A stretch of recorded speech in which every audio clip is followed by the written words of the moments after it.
देवादिदेव भगवान महादेव शिव और जगत जननी मां जगदम्बा के चरणों में नमन करता हूं। भगवान श्री राम का ये पावन मंदिर है। मैं भगवान श्री राम के चरणों में नमन करता हूं। बजरंगबली हनुमान को नमन करता हूं। मंच पर आसीन सभी आरएसएस के हमारे स्वयं सेवक संघ के जो पदाधिकारी गण हैं उनको नमन करता हूं और आप सभी जो मेरे भाई हैं, मेरी बहनें हैं, मेरी बेटियां हैं, आप सभी को प्रणाम करता हूं।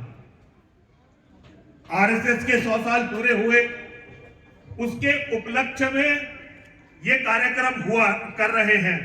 मैं अतुल भाई हैं ऊपर,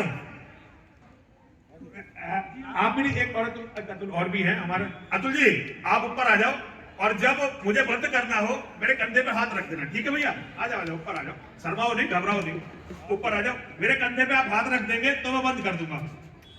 अतुल जी, विवेक जी, मफीजा जी और इनके साथी, मेरी बहन है यहाँ रहती है पास में, ममता अरोड़ा, उन सभी का आदेश था कि मुझे यहाँ आना है, तो आना तो था ही। मैंने इन्हें मना भी किया था कि मुझे मत बुलाइए, लेकिन उन्होंने कहा कि नहीं आपको आना ही है। मैं अपने दुख बहुत कम रोता हूं, मुझे अपने जख्म दिखाने की आदत नहीं है, लेकिन मैं एक छोटी सी कहानी जिसने मुझे साधु बनाया वो मैं आपको बताना चाहता हूं। मैं एक किसान के परिवार में पैदा हुआ। कांग्रेसी बैकग्राउंड का मेरा परिवार था।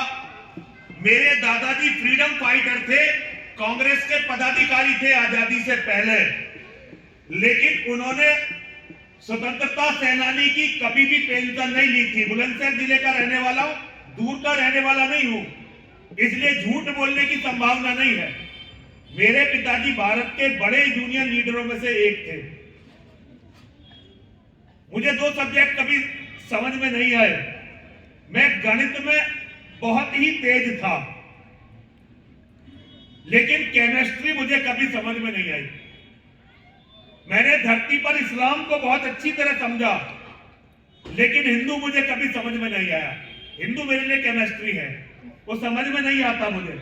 इस्लाम बिल्कुल सीधा समझ में आता। तो मेरा किसी भी यूनिवर्सिटी में यहां एडमिशन नहीं हुआ, अच्छी यूनिवर्सिटी में। मैं कंपटीशन पास नहीं कर पाया, क्योंकि 100% मैथ में अर्न करने के बाद भी एक सब्जेक्ट में मैं फेल होता ही था। मेरे पिताजी ने सिफारिश लगाकर मुझे मॉस्को में पढ़ने के लिए भेज दिया। 1994 में मैंने एमटेक कर लिया। उसके बाद थोड़े दिन मैंने लंदन में काम किया। हम 2 भाई थे, हमारी माताजी बीमार थी, दोनों भाई हम बाहर रहते थे।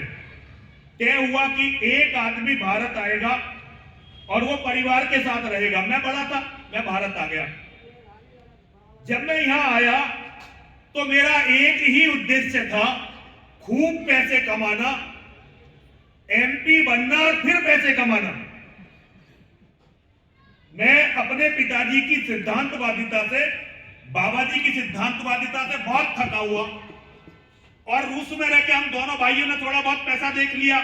जब बिजनेस किया, लंदन में रहे, थोड़ा पैसा देख लिया, तो हमें इतना अहंकार आया मन में कि ये जो चलते हैं ना लोग सड़कों पे, ये कीड़े मकोड़े होते हैं। और हमें शौक लगा 5 स्टार होटलों में रहने का और हवाई जहाज से चलने का। जब हवाई जहाज के बिना चलना पड़ता था, बड़ा मन ऐसा लगता था बड़ा मर के जा रहे हैं। उस समय गाड़ियां भी इतनी सारी नहीं हुआ करती थी जितनी अब हैं। अचानक मेरे सामने एक लड़की आई, एक बच्ची मेरे सामने आई। उस बच्ची की सहेली एक मुस्लिम बेटी थी। दोनों ने बहुत पक्की दोस्ती थी। उस मुस्लिम लड़की ने उस बच्ची की दोस्ती अपने भाई से करवा दी, सगे भाई से।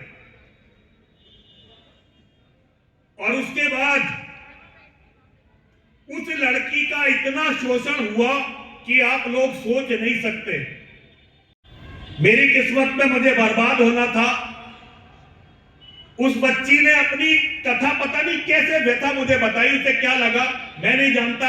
असल में वो बच्ची उसी बिरादरी की थी जिसमें मेरा शरीर पैदा हुआ, और ये स्वामी जी बैठे, इनके गांव की लड़की थी वो। मुझे लगा आवारा लड़की है। मेरे शब्द अगर आपको एक दो अजीब लगे तो क्षमा करिए। मुझे लगा कि ये आवारा वाहियात है, वैश्या है, फालतू बकवास करती है। उसने मुझे उस समय जिस चीज को बताया था, उसने ये कहा था कि तुम में किसी को भी ये छोड़ेंगे नहीं, जिहाद करेंगे, तुम में से किसी को छोड़ेंगे नहीं। और हमारे तो क्योंकि मुसलमान भाई बहुत दोस्त थे, हमारे तो पारिवारिक संबंध मुसलमानों में बहुत ज्यादा थे, तो हमें लगा ये वाहियात औरत है, लड़की है, झूठ बोलती है, वैश्या है और अपना दोस्त बेचारे मुसलमानों पर थोप रही है। मैंने गंभीरता से नहीं लिया। एक दिन मुझे पता चला कि उस लड़की ने आत्महत्या कर दी।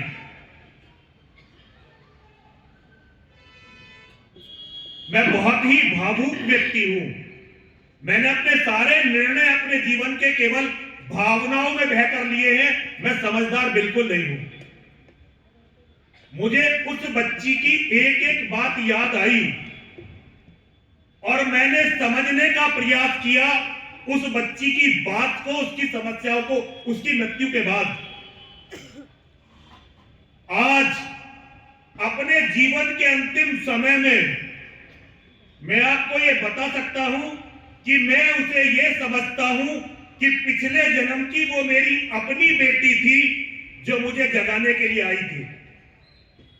और उसने मुझे तब बताया था कि ये एक भी औरत को नहीं छोड़ेंगे, ये जिहाद करेंगे और आपका कुछ भी नहीं बचने वाला, क्योंकि उनके गिरोह बहुत ही संगठित थे और वो अपने साथ हिंदुओं को भी मिलाकर रखते थे। और ऐसी वो अकेली लड़की नहीं थी।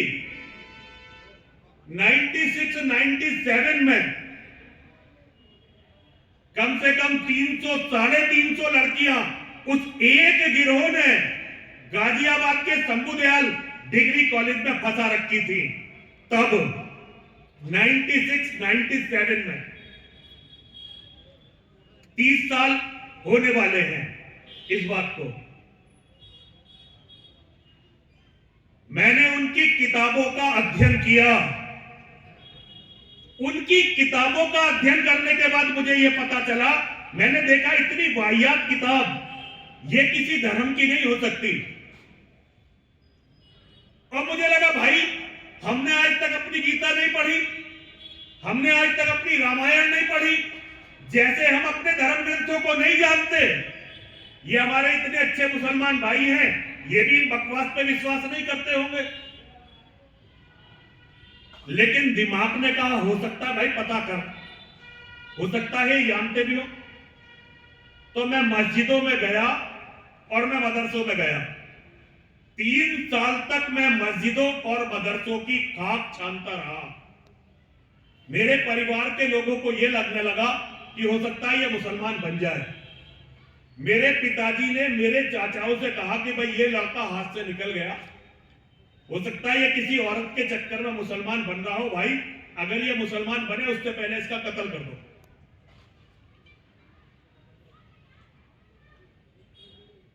जब मुझे ये लगा कि मैं इन्हें अच्छी तरह समझ गया हूं, तो मैं इनकी असलियत को पूरी दुनिया को बताने के लिए निकला। और मेरी ये यात्रा, उसका एक पड़ाव हुआ दिल्ली में।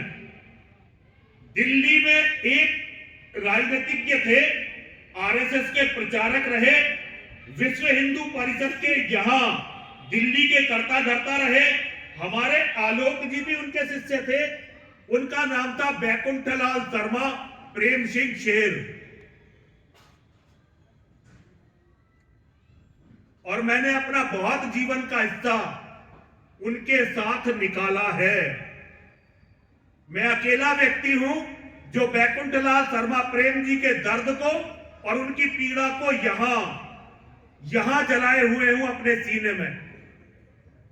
उन्होंने मुझे भारत पाकिस्तान के विभाजन में जो हुआ वो सारी गाथाएं बतलाई। उन्होंने मुझे बताया कि वो सियालकोट के रहने वाले थे और लाहौर में उनकी सबसे ज्यादा रिश्तेदारियां थी। उनका कहना यह था कि लाहौर के व्यापारियों के सामने दिल्ली के व्यापारी तो कुछ थे ही नहीं।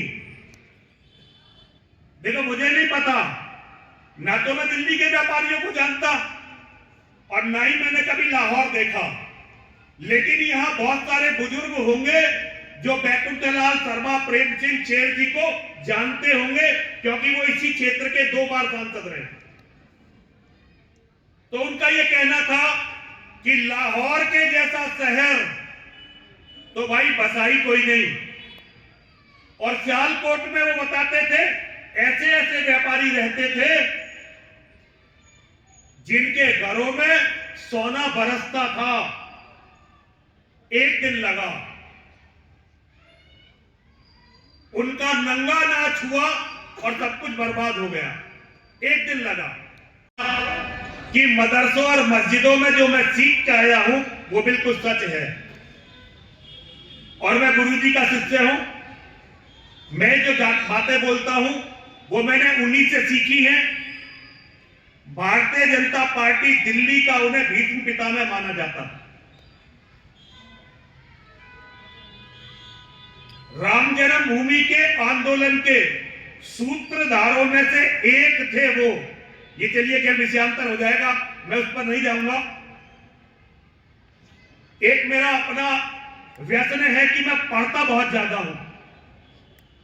तो मैं जैसे आपको बता रहा हूं, मैं हिंदुओं को तो नहीं समझ सका, लेकिन इस्लाम का पूरी दुनिया का मुझे सबसे बड़ा विद्वान मुसलमान मानते हैं। हिंदुओं को छोड़ दीजिए, मुझे डाटा याद नहीं रहता कि भाई ये कौन सी किताब में कैसे कैसे लिखा हुआ है, लेकिन बातें मुझे उनकी सारी याद है। मोहम्मद ने अपने जीवन में क्या किया क्या नहीं किया, वो सारी बातें मुझे याद है। और जितना मैं इस्लाम को समझा हूं, मैं आपको ये बताना चाहता हूं, उनका लक्ष्य है कि वो आपके घर में एक भी बेटी को बर्बाद किए बिना छोड़ेंगे नहीं। आपके एक भी मठ मंदिर को वो तोड़े बिना छोड़ेंगे नहीं। आपको जिंदा छोड़ेंगे नहीं। आप बहुत बड़ी बड़ी बातें कर रहे हैं। आप विश्व गुरु बनने का सपना देख रहे हैं। जब से हमने बातें सुननी शुरू करी हैं, हर आदमी हमें विश्व गुरु बना रहा है। हम विश्व गुरु बनेंगे, विश्व गुरु बनेंगे, विश्व गुरु बनेंगे। औकात तो हमारी जिंदा बचने की नहीं है जमीन पर। उनकी तैयारी देखिए और हमारी औकात देखिए। उनकी तैयारी और हमारी औकात के बीच का अंतर। आज जब मैं आपके पास बोल रहा हूं, कल इसके लिए मुझ पर मुकदमा होना तय है, क्योंकि आज जो लोग देश चला रहे हैं वो मेरी नहीं सुनते। मैंने उनके लिए क्या किया? मोदी जी को प्रधानमंत्री बनने के लिए मैंने अपना कितना खून और कितना पसीना बहाया। आज इसकी कोई वैल्यू नहीं है, कोई वैल्यू नहीं है। वैल्यू है केवल उनकी, क्योंकि उनके लोग हर जगह हैं। हम अपनी सरकार से ये भी नहीं कह सकते कि भाई हमारी ये मांग है। अगर हम अपनी सरकार से मांग करने लगे तो जिन संगठनों की हमने रात दिन सेवा की है वो संगठन स्टेटमेंट दे देते हैं कि ये आदमी हमारा नहीं है भाई, इसका हमारे संगठन से कोई लेना देना नहीं है। ये दुर्गति है हमारी। हमारे घरों में एक बच्चा है, एक बेटा, एक बेटी, और इसके बारे में उनका तय है बेटी को पटा लो, बेटे को मार दो। एक्सीडेंट के द्वारा, जहर देकर या किसी भी तरह काफिर गलीच ने जो भी कमाया अपने आप उनका हो जाएगा। हमारे पास कोई योजना है इससे बचने की? आज से 30 साल पहले जब मैं मस्जिदों में जाता था, मदरसों में जाता था, तो उनके पास केवल एक विषय होता था कि दुनिया को मुसलमान कैसे बनाया जाए। हम लोग अपनी सभाओं में उनका नाम लेने में भी डरते हैं। मैं बहुत सारे हिंदुओं के नाम पे होने वाले सम्मेलनों में जाता हूं। जो आज की सबसे बड़ी समस्या है उसके बारे में हम चर्चा नहीं कर सकते। हम चर्चा करते हुए डरते हैं कि कोई सुन ना ले और नाराज ना हो जाए। हमारी सबसे बड़ी समस्या है उनकी बढ़ती हुई भयानक आबादी और हमारे खाली होते हुए घर। ये हमारी सबसे बड़ी समस्या है। अगले केवल कुछ ही सालों में जिस दिन वो 30% हो गए वोट में, उस दिन ये देश, ये भारत माता आपकी नहीं रहेगी। उसके बाद आपकी ये भारत माता उनकी हो जाएगी और वो वास्तव में विश्व गुरु बनेंगे। आज दुनिया में उनके प्रचार के जितने बड़े केंद्र भारत में हैं, इतने बड़े केंद्र अरब में नहीं हैं, इतने बड़े केंद्र पाकिस्तान में नहीं हैं।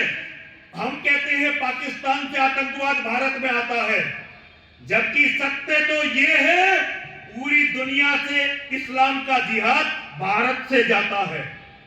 दारुल उलूम देवबंद और ऐसे हजारों मदरसे तो लाखों हैं, लेकिन वैचारिक केंद्र जो पूरी दुनिया को इस्लामिक जिहाद देते हैं वो भारत में है। बड़े मौलाना मदनी जिनका नाम है, वो बड़े बड़े संगठनों के प्रमुखों के साथ बैठते हैं, हमारे प्रधानमंत्री जी के साथ बैठते हैं। हम लोग केवल इस बात से खुश हैं कि हमने सरकार बनवा दी। इतनी औकात नहीं कि सरकार के सामने एक बार ये पूछ भी सके कि भाई हमारा कल को होगा क्या।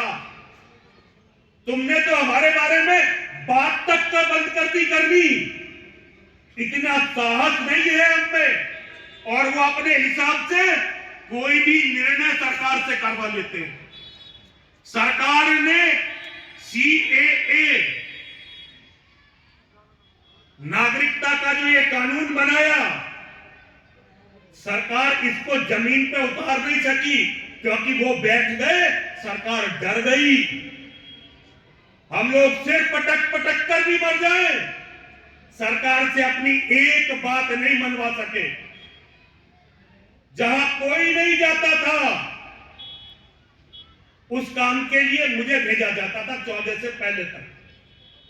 मैं अखंड हिंदुस्तान मोर्चा का राष्ट्रीय संगठन मंत्री था।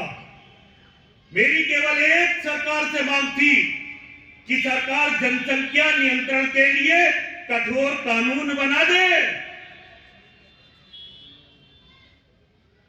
और मैंने हर संभव तरीके से ये मांग की। जितने भी लोगों ने जनसंख्या के लिए आंदोलन चलाया, चाहे वो सुदर्शन चैनल वाले सुरेश चौहान जी हो या जनसंख्या फाउंडेशन हो, इन सब ने हमारे बाद आंदोलन चलाए हैं। मैं वैसे आंदोलन का आदमी नहीं हूं। मेरा सपना था, है और हमेशा रहेगा कि एक दिन मैं हथियार उठाऊंगा और अपने लोगों के लिए लड़ूंगा। मैं ये कर नहीं सका, लेकिन मरते मरते भी मेरी आंखों में यही सपना है। मैं सन्यासी अपनी इच्छा से नहीं बना। जब उत्तर प्रदेश में मुलायम सिंह यादव की सरकार थी, उस सरकार ने रोज मेरे घर में पुलिस छापा मारती थी। मेरे पिताजी परेशान हो गए मुझसे, तब मुझे जबरदस्ती साधु बनना पड़ा। मैं उन साधुओं में से नहीं हूं जिन्हें भगवान प्रकट होकर ज्ञान देते हैं। मुझे ऐसा कोई ज्ञान मिला ही नहीं। मुझे योगेश्वर की गीता एक एक श्लोक पूरा कंठस्थ है, लेकिन योगेश्वर ने मुझे कहीं भी तपस्या करने का आदेश नहीं दिया। योगेश्वर ने मुझे हथियार उठाकर केवल लड़ने का आदेश दिया धर्म के लिए, क्योंकि योगेश्वर मुझे बताते हैं, मेरे मन के अंदर बैठे योगेश्वर मुझे बताते हैं कि अगर सनातन धर्म इस धरती से खत्म हुआ, भारत की जो ये भारत पूरा भारत नहीं है, ये जिसे हम मातृभूमि कह रहे हैं, ये हमारी मातृभूमि नहीं है। हमारी मातृभूमि ये पूरी पृथ्वी है। माता च पार्वती देवी, पिता देवो महेश्वरा, बांधवास्ति भक्ताश्च स्वदेशो भुवंत्रियम। देवादिदेव भगवान महादेव शिव हम सबके पिता हैं। जगत जननी मां जगदम्बा पार्वती हम सबकी माता है। दुनिया के तीनों लोग ये हमारा अपना घर है और दुनिया में जितने भी शिव भक्त हैं ये हमारे भाई बहन हैं। धर्म ने हमें सिखाया कि कोई भी दुनिया में किसी भाषा का बोलने वाला हो, किसी वर्ण में पैदा हुआ हो, अगर वो शिव का भक्त है, अगर जगत जननी जगदम्बा का बेटा है तो हमारा सगा भाई है और दुनिया के तीनों लोग हमारा घर है। लेकिन नेताओं ने हमें क्या दिया? कल दिल्ली विश्वविद्यालय में एक लड़की रुचि तिवारी, केवल इसलिए उसके साथ इतना गणित व्यवहार हुआ कि वो एक ब्राह्मण की बेटी है, जंतर मंतर पर चंद्रशेखर रावण प्रदर्शन करने आया और खुलेआम वहां ब्राह्मण की बेटी को इसलिए पीटा गया, वो ब्राह्मण की बेटी है। ये हमें नेताओं ने दिया। 13 जनवरी 2026 सनातन धर्म की किस्मत का सबसे काला दिन, जिस दिन हम पर यूजीसी एक्ट थोपा गया।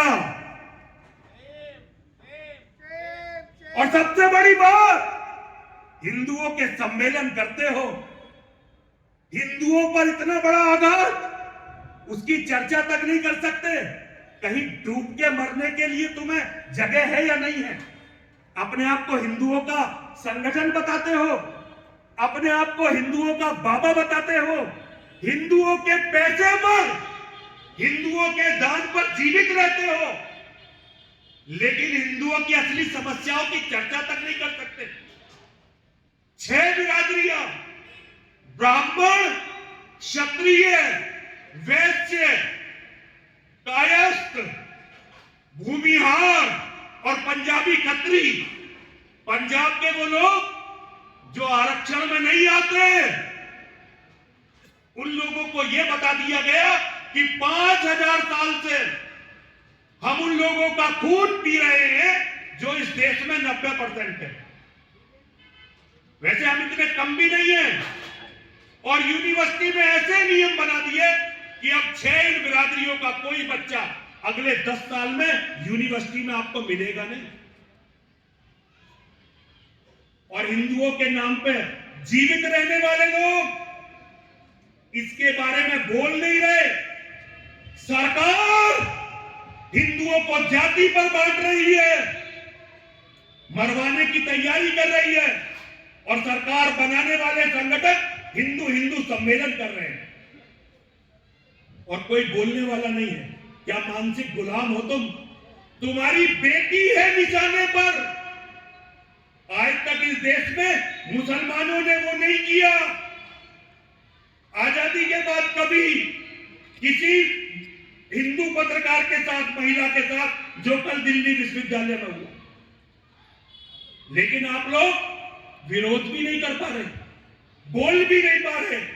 आज किसी दूसरे ब्राह्मण की बेटी है, हमारी 6 बिरादरियों की बेटियां, मैंने कभी बिरादरीवाद की बात नहीं की, लेकिन 13 जनवरी के बाद मैं सो नहीं पाया ठीक से। ठीक है, आज तुम इन 6 बिरादरियों की बेटियों को बेइज्जत करवा लो, टारगेट करवा लो। पीछे मुसलमानों की बढ़ती हुई जनसंख्या तुम सबकी औकात बताएगी। ये खेल जो आप लोग खेल रहे हैं, ये बहुत दिनों तक नहीं चलेगा। सत्ता इस बार नहीं आने वाली। कुछ भी कर लो, सत्ता केवल एक तरह से आएगी कि सारे मुसलमान तुम्हें वोट दे दे और सारे वो लोग SC ST वाले तुम्हें वोट दे दे। ये होने वाला नहीं है। हमने तुम्हें खड़ा किया था, हमारे खून पसीने पर खड़े हुए थे, हमसे गद्दारी कर दी। दुनिया में सबसे बड़ा पाप अपने लोगों के साथ विश्वासघात है।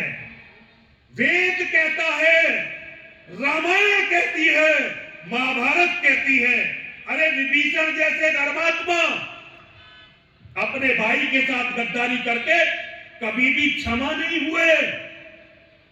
तुम तो अपने लोगों को मरवा रहे हो और अधर्म के साथ मिलकर कैसे बचोगे?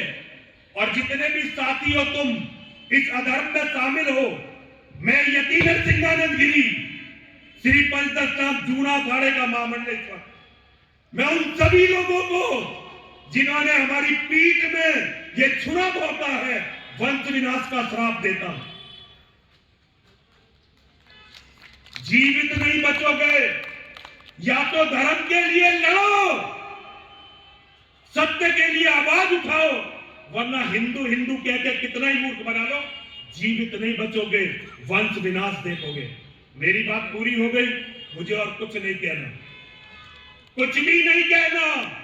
जब तक ये यूजीसी का बिल वापस नहीं होता, मैं और कुछ नहीं कहूंगा। और अगर ये बिल वापस नहीं हुआ तो मैं बस केवल पूजा पाठ में लग जाऊंगा और मनी मन केवल उनके विनाश के लिए महाकाली का आह्वान करूंगा। मैंने अपने जीवन में जितनी भी पूजा की आज तक, जब भी भगवान के सामने सिर झुकाया, मैं दुनिया के सबसे प्राचीन महाकाली मठ का महंत हूं। मां बलगामुखी का मुझसे बड़ा पुजारी नहीं है इस धरती पर। मैंने जब भी अपनी मां के सामने, मैंने जब भी अपने महादेव के सामने सिर झुकाया, हमेशा ये कहा, हे मेरी मां, हे महादेव, इन जिहादियों का समूल विनाश करो, सनातन धर्म की रक्षा करो, सनातन धर्म के मानने वालों के परिवार की रक्षा करो, इन हिंदुओं की बहनों की बेटियों की रक्षा करो। लेकिन आज मेरा मन इतना दुखी है, अगर ये कानून वापस नहीं हुआ तो मैं आगे की सारी पूजाएं उन लोगों के वंश विनाश के लिए करूंगा जिन्होंने सनातन धर्म के साथ ये विश्वासघात किया है। मुझे पता नहीं आपको मेरी बात कितनी बुरी लगी होगी, क्योंकि आप इस महाविनाश के जिम्मेदार हो। आपने हमसे हमारा जीवन यह कहकर मांगा था कि हिंदू राष्ट्र बनाएंगे और भारत मुसलमान राष्ट्र होने की तरफ है। आपका एक पैसे का कोई कार्य नहीं है। और भैया धारा 370 की बात मत करना, एक भी ब्राह्मण बसाने की बात भी मत करना। 3 तलाक के बाद लव जिहाद हजारों गुना घातक हो गया और उनकी आपस की सारी लड़ाइयां बंद हो गई। और भैया राम मंदिर की बात बिल्कुल मत करना, लिख के रखो, अगर तुमने कुछ नहीं किया और ऐसे ही ड्रामे करते रहे तो ये राम मंदिर 10 साल भी नहीं टिकना। जैसे ही सत्ता मुसलमानों के हाथ में जाएगी, सबसे पहले ये राम मंदिर टूटेगा। भाई तुम्हारा दिल दिखा हो तो क्षमा करना, मेरा काम तुम्हारा दिल दुखाना नहीं है। मैं उन साधुओं में से नहीं हूं जिन्हें जगत गुरु बनना है, जिन्हें मठ संभालने हैं, जिन्हें मंदिर संभालने हैं। मुझे केवल अपने धर्म के लिए लड़ते हुए मरना है और कुछ भी नहीं करना। मैं अपने धर्म के लिए लड़ूंगा और लड़ता हुआ मारा जाऊंगा। मैं फिर जन्म लूंगा, मैं फिर लड़ूंगा और फिर मारा जाऊंगा। इस गंदगी को तो मैं साफ कर दूंगा। ये जो कहते हैं ना कि दुनिया में केवल हम ही हम होंगे, इनकी तो मेरी जिम्मेदारी है। लेकिन अगर तुम इस पाप में शामिल रहे तो तुम्हें सबको इसकी कीमत चुकानी पड़ेगी। हर हर महादेव, हर हर महादेव, हर हर महादेव।